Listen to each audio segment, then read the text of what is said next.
ഞാൻ ഇതുവരെ ക്ഷമിച്ചു. ഒരു കവാലത്തിൽ അടിക്കുമ്പോൾ 2 കവാലം കാണിച്ചു കൊടുക്കാനായിട്ട് ഞാൻ ഗാന്ധിജി അവരുടെ കൂടെ അടുത്തിരുന്ന ആളൊന്നുമല്ല.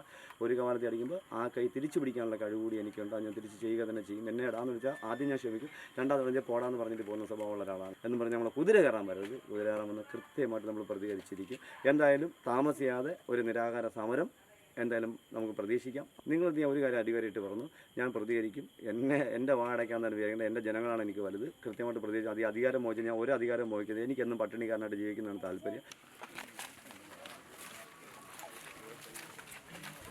ചാക്കോലെടുക്കാം, ബോട്ടിലിട്ടോ.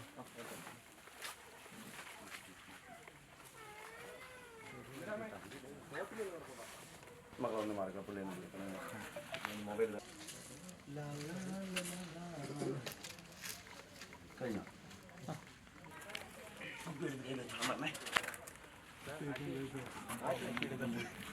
എല്ലാവരും കമന്ന് നിൽക്കില്ലേ? എല്ലാവരും കമന്ന് നിൽക്കില്ലേ? എല്ലാവരും കമന്ന് നിൽക്കില്ലേ?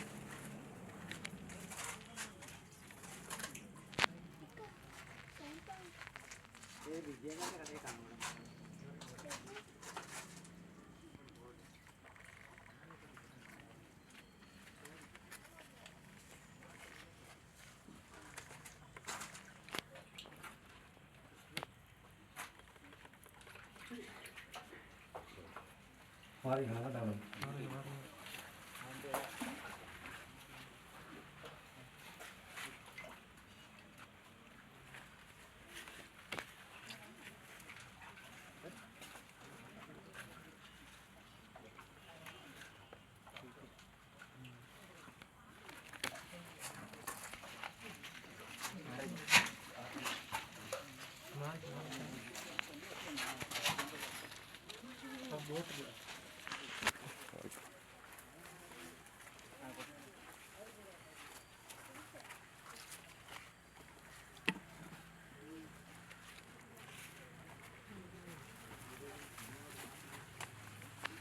ശരിയാണല്ലേ?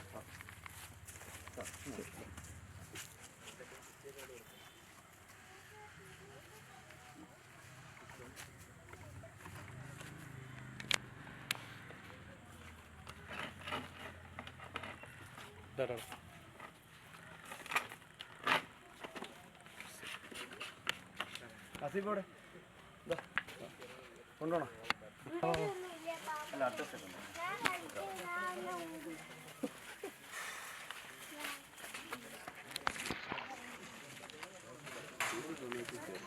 കയറുന്നത് മാത്രമേ കയറും. എന്നാൽ ലൈറ്റ് ഇങ്ങോട്ട് തിരിച്ചിട്ട് കൊടുക്കാം. അഡ്രസ്സ് ഇങ്ങോട്ട് കൊടുക്കും. അഡ്രസ്സ് ഇവിടെ കൊടുക്കും. ഡയറി എടുത്തോളൂ. അത് മൊബൈലിൽ ഇങ്ങോട്ട്. ഞാൻ ഹലോ,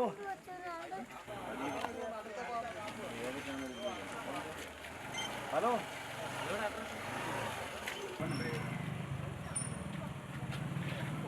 എവിടത്തേക്ക് എവിടുന്നാണ് എന്താണ്? ആ വെയിറ്റ്, എൻ്റെ വാട്സാപ്പിലേക്ക് എനിക്ക് റൂട്ട് മാപ്പ് ഗൂഗിൾ മാപ്പ് അയക്കാൻ പറ്റുമോ?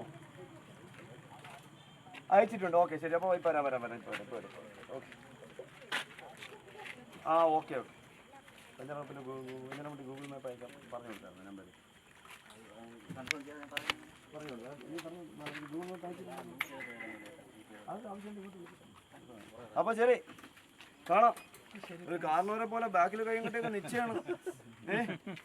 കാരണവരാണല്ലേ? ഇപ്പൊ നടന്നിട്ടില്ലെന്ന് പറയാൻ പറ്റും. 1.5 കിലോമീറ്റർ ഇപ്പൊ അതൊന്നും നടന്നിട്ടില്ലെന്ന് പറയാൻ പറ്റും. അതല്ല, ഉത്തര കേസുപോലത്തെ കേസിൽ നടന്നിട്ടില്ലെന്ന് പറയാൻ പറ്റും. ആർക്കും സംശയം തോന്നില്ല. പക്ഷെ ഞാൻ എല്ലാം സംശയദൃഷ്ടിയോടെയാണ് കാണുന്നത്.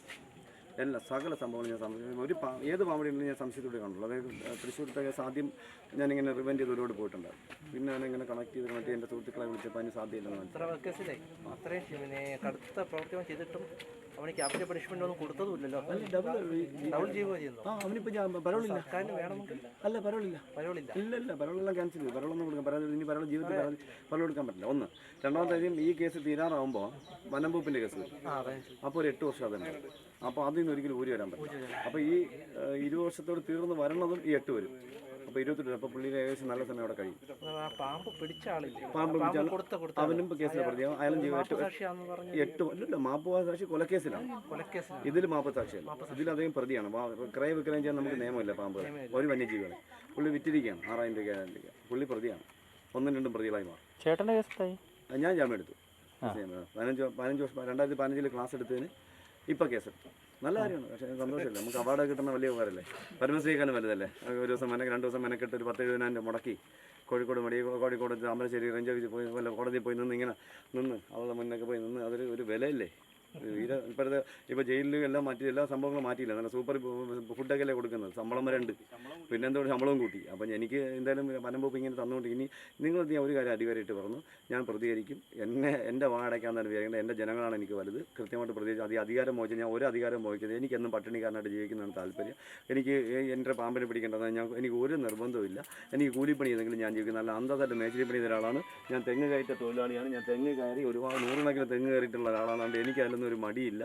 അപ്പോൾ പിന്നെ ഇതൊക്കെ ഉമ്മാക്കി കാണിച്ചൊന്നും ആരും എന്താ പറയുക മറ്റേ പടക്കക്കെട്ടുകാരൻ്റെ വീട്ടിൽ ഉടുക്കൊണ്ട് കൊട്ടി പഠിപ്പിക്കാമെന്നൊന്നും വിചാരിക്കേണ്ടതായിരുന്നില്ല. പ്രതികരിക്കും. ഇന്ത്യയിൽ പ്രധാനമന്ത്രി ഉണ്ടെങ്കിൽ പ്രതിപക്ഷമുണ്ട്, കേരളത്തിൽ മുഖ്യമന്ത്രി ഉണ്ടെങ്കിൽ പ്രതിപക്ഷമുണ്ട്. അതുപോലെ നിങ്ങൾ ചെയ്യുന്ന വനം വകുപ്പ് ചെയ്യുന്ന അല്ലെങ്കിൽ വനംവകുപ്പിനോട് നിൽക്കുന്ന ആൾക്കാർ ചെയ്യുന്ന വൃത്തികേടുകൾ വിളിച്ചു പറഞ്ഞുകൊണ്ട് തന്നെ ഇരിക്കും. വാടപ്പിക്കാമെന്ന് വിചാരിക്കേണ്ട. ഈ നാളെ ജീവിക്കാൻ ആർക്കും വാക്കൊന്നും കൊടുത്തിട്ടില്ല. ഇന്നെങ്കിൽ ഈ നിമിഷം മാത്രമേ പ്രതീക്ഷിച്ചാണ് ഞാൻ മുന്നോട്ട് പോയിക്കൊണ്ടിരിക്കുന്നത്. ഇങ്ങനെ പറഞ്ഞുകൊണ്ട് തന്നെ ഇരിക്കും. അതിന് യാതൊരു സംശയം. കേസ് ഇനിയിപ്പോൾ വരാൻ പോകുന്നത് എനിക്ക് ഏറ്റവും കൂടുതൽ എന്താ പറയുക, കേരളത്തിൽ ഏറ്റവും കൂടുതൽ അവാർഡുകൾ കിട്ടിയ ഒരാളായി ഞാൻ മാറും. ഏറ്റവും കൂടുതൽ വനം വകുപ്പിൻ്റെ കേസായി വരുന്ന ഒരാളായി ഞാൻ മാറും. ഒരു സംശയം. ഇനിയിപ്പോൾ ഞാൻ അങ്ങോട്ട് തിരിഞ്ഞാലും ഇങ്ങോട്ട് തിരിഞ്ഞാലൊക്കെ എൻ്റെ പേരിൽ കേസെടുക്കാനുള്ള സാധ്യതകൾ കൂടുതലാണ്. അങ്ങനെയൊക്കെ ആയിക്കോട്ടെ.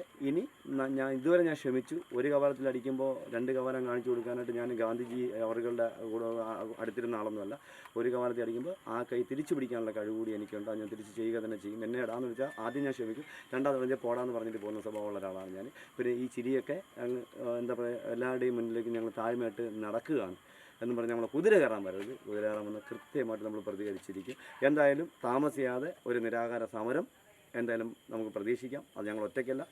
ഞങ്ങൾ പാവപ്പെട്ട ജീവിതം കളഞ്ഞ പാമ്പ് സംരക്ഷകരെ നായെപ്പോലെ കാണുന്നവരെ ഒരുപാട് പേരുണ്ട്. പഴയ ജീവിതം കളഞ്ഞ് പാമ്പിലേക്ക് വന്നവരെല്ലാം മാറ്റി നിർത്തി. നിങ്ങൾക്ക് അറിയാമല്ലോ, കേരളത്തിൽ ഒരുപാട് ആൾക്കാർ മാറി നിൽക്കുന്നുണ്ട്. അവരൊക്കെ നമ്മോടൊപ്പം ഉണ്ട്. ഞങ്ങൾ ഒരുമിച്ച് പ്രതികരിക്കുന്നു. ഞങ്ങൾ പാലക്കാട് ഒരു യൂണിറ്റ് തുടങ്ങിയിട്ടുണ്ട്. ഇപ്പോൾ ഇനിയും കേരളം ഒട്ടുക്ക് നമ്മൾ യൂണിറ്റ് തുടങ്ങി. ഞാൻ ഇന്ത്യയിൽ ഏറ്റവും അറിയപ്പെടുന്ന NSF എന്ന് പറയുന്ന അല്ലെങ്കിൽ ഒരു സംഘടനയുടെ എന്താ പറയുക, ഇന്ത്യയിൽ ഏറ്റവും കൂടുതൽ പ്രവർത്തിക്കുന്ന സംഘടനയുടെ ഏറ്റവും ചുമതല വഹിക്കുന്ന ആളാണ് ഞാൻ. അത് ഈ പാമ്പ് വന്യജീവി മേഖലയിലാണ്. അപ്പോൾ അതുകൊണ്ട് നമ്മളെ അങ്ങ് അടച്ചു പൂട്ടാമെന്ന് ആരും വിചാരിക്കേണ്ട. പ്രതികരിക്കും, അതിന് യാതൊരു സംശയവുമില്ല. ചേച്ചിയുടെ അസുഖം എങ്ങനെയുണ്ട്? എനിക്ക് അസുഖത്തിലാണ്, എനിക്ക് ട്രീറ്റ്മെൻറ്റാണ്. ഇപ്പോൾ ഇന്ന് ഹോസ്പിറ്റലിലാണ്. ഞാനിന്ന് ഇന്നലെ അഡ്മിറ്റ് ആക്കി. അതിങ്ങനെ ഇനി അങ്ങോട്ട് കുറേ കാലം എനിക്ക് തോന്നുന്നത് ജീവിതകാലം അറിയാമല്ലോ, കിഡ്നിയായിട്ട് ബന്ധപ്പെടുന്ന അസുഖങ്ങളൊക്കെ ആകുമ്പോൾ നമുക്ക് ഇനി അങ്ങോട്ട് എത്ര കാലം ഇങ്ങനെ ട്രീറ്റ്മെൻറ്റ് വേണ്ടി വരും നമുക്ക് പറയാൻ പറ്റില്ല. അതിങ്ങനെ മുന്നോട്ട് പോയിക്കൊണ്ടിരിക്കുന്നു. നമ്മൾ ആ താളത്തിനനുസരിച്ച് പോയിക്കൊണ്ടിരിക്കുന്നു എന്നുള്ളതാണ്. ഓക്കെ, സന്തോഷം. ശരി, വിട്ടോട്ടെ.